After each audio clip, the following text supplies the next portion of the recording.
श्री स्वामी समर्थ. तुम्हा सर्वांचे स्वामी कृपा या चॅनलमध्ये स्वागत आहे. तर कालच मी व्हिडिओ टाकलेला होता, श्री सूक्त याविषयी माहिती दिली होती. श्री सूक्त कधी वाचायचे. तर बऱ्याच जणांचं असं आहे की त्यांना श्री सूक्ताचा अर्थ पाहिजे. तर श्री सूक्ताचा अर्थ मी आज या व्हिडिओमध्ये सांगणार आहे. तर तो अर्थ जाणून घ्या आणि काही चूक झाल्यास तर तुमची सर्वांची क्षमा असावी. मी माझ्या परीने श्री सूक्ताचा अर्थ सांगण्याचा प्रयत्न करते. व्हिडिओ स्किप न करता पूर्ण बघा आणि व्हिडिओ खूप न लांबवता मी व्हिडिओला लगेच सुरुवात करते. तर एक एक ऋचा सांगून मी श्री सूक्ताची त्याचा भावार्थ सांगण्याचा प्रयत्न करणार आहे, तरी तो तुम्ही ग्रहण करावा. श्री गणेशाय नमः. अथ श्री महालक्ष्मी नमः. हिरण्यवर्णामिति पंचदश ऊर्जस्य सुक्तस्य आनंदकर्तम चिक्लित इंदिरा सुते ऋषा श्री अग्निचैतुभे देवता आद्या तिसरा अनुष्टुभ चतुर्थी बृहती पंचमी षष्ठ त्रिष्टुभ ततः अष्टो अनुष्टुभ अंतया प्रस्तार पंक्ती जपे विनियोगा. तर याचा अर्थ आहे, श्री गणेशाला नमस्कार असो माझा. आता श्री महालक्ष्मीला नमस्कार असो. हिरण्यवर्णा या शब्दापासून प्रारंभ झालेल्या या 15 ऋचांचा या सूक्ताचे द्रष्टे ऋषी आनंद, कर्दम, चिक्लित व इंदिरासूत हे आहेत. श्री व अग्नी या देवता आहेत. आपल्या 3 ऋचांचा छंद अनुष्टुप, चौथीचा बृहती, 5 व 6 यांचा त्रिष्टुभ, त्यानंतरच्या 8 ऋचांचा अनुष्टुप व शेवटच्या ऋचेचा छंद प्रस्तार पंक्ती आहे.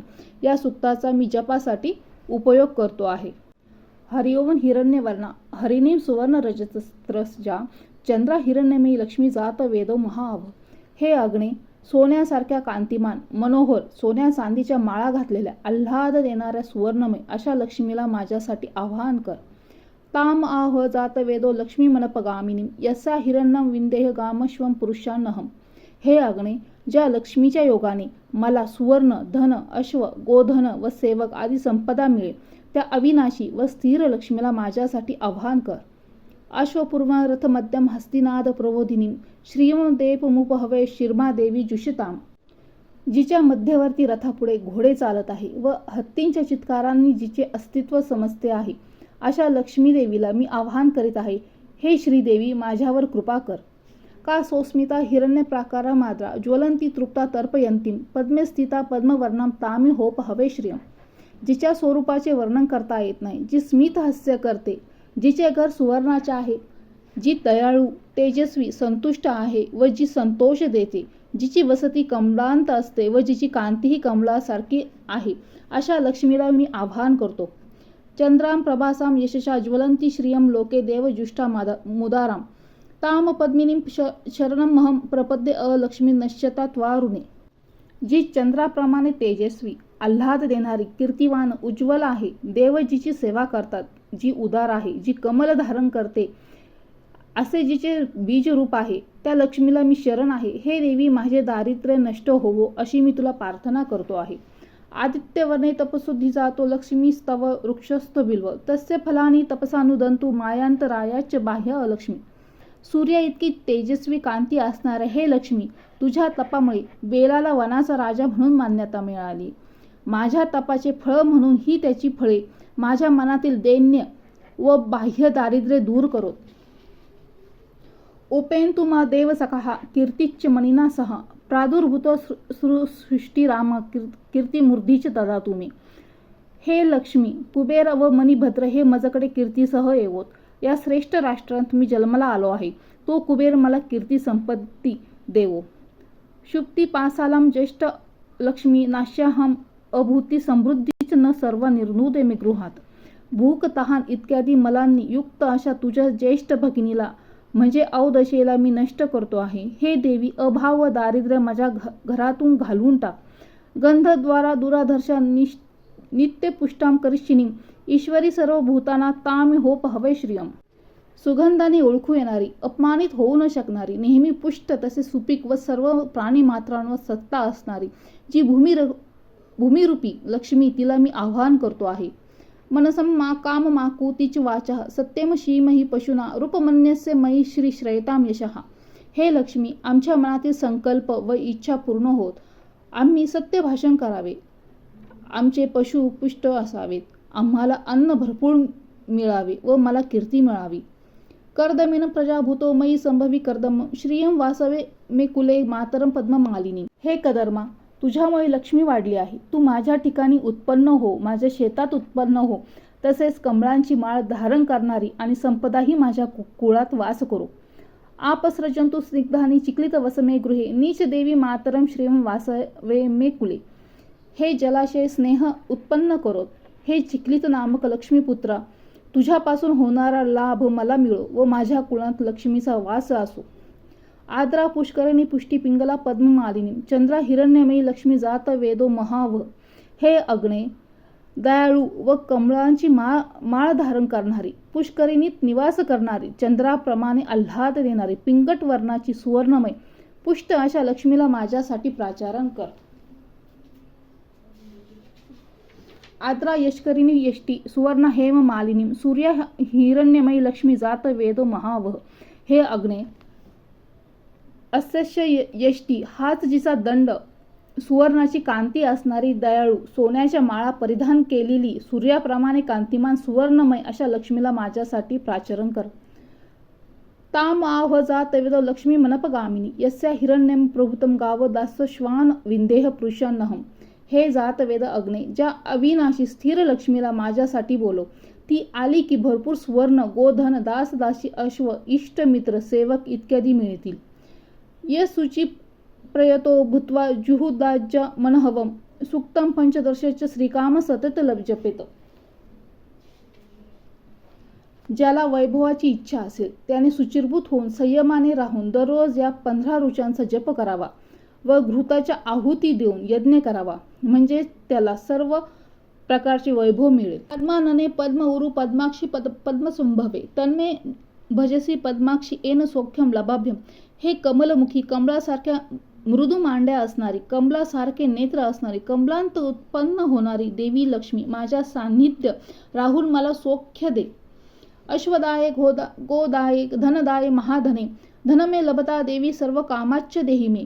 तू अश्व देतेस, गायी देतेस, धन देतेस, तू म्हणजेच मोठे धन आहे. हे देवी मला धन दे व माझ्या सर्व इच्छा पूर्ण कर. पद्मानने पद्मविपत्रे पद्मप्रिय पद्मदला यताक्षी विश्वप्रिय विश्वमनुकुले त्वदपाद पद्ममयी संधिस्तव. हे कमलामुखी कमले व कमलाची पाने तुझ्याजवळ आहेत. तुझ्या कमल प्रिय आहे व तुझे डोळे कमल दलांसारखे, कमलाच्या पाकळ्यांसारखे आहेत. तू विश्वाची आवडती आहेस व विश्वाच्या मनाला अनुकूल आहेस. तू माझ्या ठाई आहे. तुझे पाद पद्म स्थापन कर. पुत्र पौत्रम धनम धान्य अस्त अश्वादी गवे रथम प्रजाना भवसीमाता आयुष्यमंतम करो तुम्ही. हे देवी, मला पुत्र पौत्रम धनधान्य, हत्ती, अश्व, गोधन, रथ हे सर्व दे. तू सर्व प्रजांची माला लोकमाता आहेस. देवी, मला दीर्घायुष्य कर. धनर अग्नि, धनर वायू, धनर सूर्यो, धनम वसु, धनम इंद्र बृहस्पती वरुणम धन अस्तु मे. अग्नि, वायू, सूर्य, अष्टवसु, इंद्र, देवगुरु, वरुण हे सर्व धन रूपच आहेत. हे सर्व धन मला मिळो. वेनतयम सोमम पिबम सोमम पिबतु वत्रः. सोमम धनस्य सोमिनो मह्यम ददातु सोमिनः. गरुडा सोमरस पी, इंद्राने सोमरस प्यावा. सोमरस हेच ज्यांचे धन आहे ते देव मलाही सोमरस देवोत. न क्रोधच्च मार्तस्य न लोभ ना शुभामती भवंती कृत पुण्याना भक्ताना श्री सुक्तम जपेत. भक्तीने सुक्ताचा जप करणाऱ्यांच्या व पुण्य कृत्य करणाऱ्यांच्या ठिकाणी क्रोध, मत्सर, लोभ व दुष्ट बुद्धी उत्पन्न होत नाही. म्हणून श्री सुक्ताचा जप करावा. सरसीच निलये सरोज हस्ते धवल तरांतुष गंध माल्य शोभे भगवती हरी वल्लभे मनोज्ञेत्री भुवन भूती करी प्रसिद्ध मह्यम. हे कमल निवासिनी आहेस तू. तुझ्या हातात कमळ आहे. तुझे वस्त्र अतिशुभ्र आहे. तुझ्या गळ्यातील सुगंधी फुलांची माळ तुला शोभत आहे. तू भाग्यशालिनी आहेस. तू विष्णूची प्रिय असून सुंदर आहेस. तू त्रिभुवनाला वैभवशाली करणारी आहेस. तू मला प्रसन्न हो. विष्णू पत्नी क्षमा देवी माधवी माधवम प्रियम. विष्णू प्रिय सखी देवी नमाम्य अच्युतम वल्लभम. जी विष्णूची पत्नी आहे, क्षमादेवी माधवी व माधवाची प्रिया आहे, जी लक्ष्मी देवी अच्युताची प्रिया व प्रिय अशी मैत्रीण आहे, तिला मी नमस्कार करतो. महालक्ष्मीचे विद्महे विष्णू पत्नीचे धीमहि तन्नो लक्ष्मी प्रचोदयात. आम्ही महालक्ष्मीचे ज्ञान प्राप्त करतो, विष्णू पत्नी हिचे ध्यान करतो, ती लक्ष्मी आम्हाला प्रेरणा देव. आनंद कर्दम श्रीद चिक्लित इति विश्रुता ऋषेच्च श्रिया पुत्रमयी श्री देव देवी देवता. आनंद कर्दम श्रीद चिक्लित असे प्रख्यात ऋषी तसेच लक्ष्मीचे पुत्र मला देवी व देवता यांच्या साह्याने ऐश्वर्य देवत. आयुर रोगादि दारिद्र्यं पापच्च अपमृत्युव भय शोक मनस्तपा नश्यन्तु मम सर्वदा. कर्ज, रोगराई, दारिद्र्य, पापे, अपघाती मृत्यू, भय, शोक, मनस्ताप हे माझे सर्व काही नष्ट होत. श्री वर्चस्वमायुष्य आरोग्यम विधाता शोभमानं महीयते. धान्यम धनम पशु बहुपुत्र लाभम शत संवत्सरम दीर्घामयू. हे देवी मला तेज, आयुष्य, आरोग्य, ऐश्वर्य, धन धान्य, पशु संतती दे व मला शतायुषी कर. अशा प्रकारे श्री सूक्त याचा प्रत्येक ऋचाचा आणि फलश्रुतीचा आपण आज अर्थ पाहिलेला आहे आणि तो तुम्ही व्यवस्थित जाणून घ्यावा. श्री सूक्ताचा मराठी अर्थ. हे अग्निदेवा, सुवर्णासारख्या वर्णाची, हरणासारखी चपळ, सुवर्ण आणि चांदीचे अलंकार धारण केलेली, चंद्रासारखी शीतल, आल्हाददायक आणि सुवर्ण स्वरूप लक्ष्मी माझ्या घरी घेऊन ये. हे अग्निदेवा, जी प्राप्त झाली असता मी अबुद्ध्याचे द्योतक असे सुवर्ण गाय, घोडा आणि इष्टमित्र मिळू शकेल अशी अविनाशी लक्ष्मी माझ्या घरी घेऊन ये. जी रथामध्ये बसलेली असल्यामुळे जिच्या पुढे घोडे धावत आहे अशा आणि जिचे आगमन हत्तीच्या चित्काराने माहीत होत आहे अशा देवी लक्ष्मीचे आवाहन करीत आहे. तिने माझ्यावर कृपा करावी. मी त्या लक्ष्मीला बोलावत आहे की जी अवर्णीय आहे, सस्मित आहे, जी हिरण्य सुवर्ण स्वरूप आहे, जी अतिशय कोमल असून तेजस्वी आहे, जी स्वतः तृप्त असून भक्तांना तृप्त करते, जी कमलवर्णीय आहे, जी कमलावर विराजमान आहे, जी चंद्राप्रमाणे सुखद प्रकाशमान आहे, जिची त्रिभुवनात कीर्ती आहे, जी सर्व देवांकडून पूजिली जाते, जिच्या आजूबाजूला कमळांचे वलय आहे, जिच्या जवळ मी स्वसंरक्षणार्थ जातो. हे जगन्माते, तू माझे दारिद्र्य नष्ट कर. मी तुला शरण आलो आहे. हे सूर्यासारख्या तेजस्वी जगन्माते, तुझ्याच तप सामर्थ्याने फुलं न येताच फळे येणारा बिल्ववृक्ष म्हणजेच बेलाचे झाड उत्पन्न झाला आहे आणि आता त्याची ती बिल्व फळे तुझ्याच तपोबळाने माझे अंतर्गत अज्ञान आणि बाहेर दिसणारे दैन्य नष्ट करो. हे लक्ष्मी, चिंतामणी अथवा आपल्या कोशाध्यक्षासह कुबेर आणि यशाची देवता असणारी कीर्ती मला प्राप्त हो, कारण मी या राष्ट्रात जन्मलो आहे. हे अग्निदेवा, मला लक्ष्मी लाभण्यापूर्वी तहान भुकेने आलेले मालिन्य आणि दारिद्र्य मी तिला प्रथम नष्ट करायला सांगेन आणि म्हणे, हे महालक्ष्मी, तू माझ्या घरातून संपन्नतेचा अभाव आणि दारिद्र्य नाहीसे कर. पराभवातीत असणाऱ्या, नित्य समृद्ध असलेल्या, शुष्क शेन माती केराच्या स्वरूपात राहणाऱ्या पृथ्वीरूप महालक्ष्मीला मी माझ्या राष्ट्रात बोलावत आहे. हे लक्ष्मी देवी, तू माझ्या ठिकाणी धनधान्यादी वैपुल्य स्वरूप लक्ष्मी आणि धवल कीर्ती स्वरूप लक्ष्मी नित्य वास्तव्यास असू द्यावी, म्हणजे आम्ही तिच्याच वास्तव्याने आमच्या मनातील मनोरथ, मनाचा संतोष, सत्यवाणी, ऋतुजा आणि गायी, घोडे, बैल, हत्ती वगैरे राष्ट्रोन्नतीकारक पशूंच्या समुदायासह राष्ट्रधारण पोषणोपयोगी अन्नाचा साठा संपादन करू. हे कर्दम, तू माझ्यावर कृपा कर. तुझ्यामुळे लक्ष्मी पुत्रवती झाली आहे. कमळाच्या माळा धारण करणारी माता लक्ष्मी माझ्या कुळात स्थिर राहील असे कर. हे जलदेवतांनो, तुम्ही सात्विक, स्निग्ध, उपयुक्त आणि अभुद्यकारी वस्तू उत्पन्न करा. हे चिक्लित, तू माझ्या घरात आणि कुळात राहा, त्यामुळे माता लक्ष्मीही तुझ्याबरोबर राहील. हे जातवेद पुष्करामध्ये राहणारी, आर्द्र कमळाच्या माळा परिधान करणारी, पिंगला, भक्तांना पुष्टी देणारी, आल्हाददायक आणि तेजस्वी लक्ष्मी मी बोलावित आहे. हे जातवेद आर्द्र, कोमल, धर्मदंड धारण करणारी, जिने सुवर्णाची माळा परिधान केली आहे, जिची कांती सुवर्णासारखी आहे आणि सूर्यासारखी तेजस्वी आहे, अशी लक्ष्मी माझ्या घरात पाठव. हेच जातवेद मला अक्षय लक्ष्मीला मी बोलावित आहे. त्यासाठी मला पुष्कळ गायी, दास, दासी, सुवर्ण आणि पुरुष प्राप्त होत. लक्ष्मीच्या प्राप्तीची इच्छा धरणाऱ्या मनुष्याने स्नान करून स्वच्छ आणि पवित्र बनून प्रयत्न करावा आणि सतत 15 मंत्रांचा जप करावा. हे कमलमुखी, कमलउरू, कमलाक्षी, पद्मजे, तू माझ्या सेवेचा स्वीकार कर, म्हणजे मला तू सुख प्राप्ती होईल. अश्व, गाई आणि धन देणाऱ्या ह्या धनदात्री देवी, तू मला धन दे आणि माझ्या सर्व इच्छा पूर्ण कर. हे पद्ममुखी, पद्मप्रिय, कमलपत्राक्षी, विश्वप्रिय, विष्णू भगवानाच्या मनोनुकूल वागणाऱ्या देवी, माझ्या हृदयात तुझे चरण कमल ठेव. तू प्रजेची माता आहेस. पुत्र, पौत्र, धनधान्य, हाती, अश्व, गाय, रथ आणि आयुष्य दे. अग्नी, वायू, सूर्य, वसु, इंद्र, बृहस्पती, वरुण वगैरे माझे धन व्हावेत. हे वेन तेये तू सोमपान कर. इंद्रानेही सोमपान करावे आणि त्यांनी मला सोमरस द्यावा. ज्यांनी पुण्यकर्म केले आहे असे भक्त क्रोध, मत्सर, लोभ किंवा अशुद्ध बुद्धी निर्माण न व्हावी, यासाठी श्री सुक्ताचा जप करत. कमळ जिचे घर आहे, कमळ जिच्या हातात आहे, धवल वस्त्र जिने धारण केले आहे, चंदनाच्या माळांनी जी शोभत आहे, ती विष्णू पत्नी मनोहर आणि कल्याण करणारी देवी आहे. ती माझ्यावर प्रसन्न व्हावी. विष्णू पत्नी, क्षमाशील, माधव प्रिया, माधवाची पत्नी, अच्युत पत्नी, सर्वजन प्रिया देवीला माझ्या नमस्कार.